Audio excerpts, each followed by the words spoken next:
Kickstart Your English. Mastering the phrase, kickstart. Hello, everyone. Welcome to our English language learning series. Today, we're going to explore a very interesting and widely used phrase, kickstart. Understanding phrases like this is key to sounding natural in English. So, let's dive in and kickstart our learning. The term, kickstart, originally comes from the action of starting a motorcycle by pushing down a pedal with your foot. However, in everyday English, it's used more broadly. To kickstart, something means to start it quickly or to give something the energy or support it needs to begin.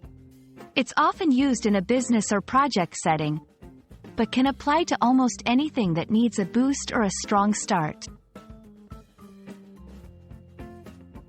To fully grasp kickstart, let's look at some examples. We need to kickstart this project to meet our deadline. Here, it means starting the project quickly and efficiently. The new policy will kickstart economic growth. This implies the policy will give a significant boost to the economy. Understanding the context is key.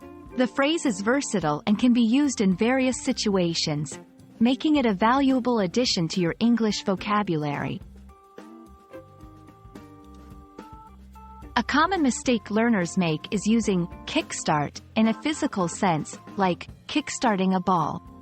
Remember, kickstart is about initiating actions or processes, not physical movements. It's metaphorical, not literal.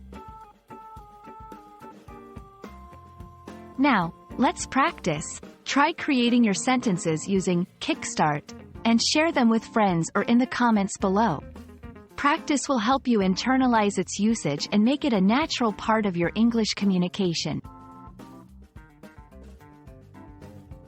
That's all for today's lesson on the phrase, kickstart. I hope this video helps you understand and use this phrase confidently in your English conversations. Keep practicing, and don't hesitate to revisit this video for a refresher. Happy learning, and see you in our next video.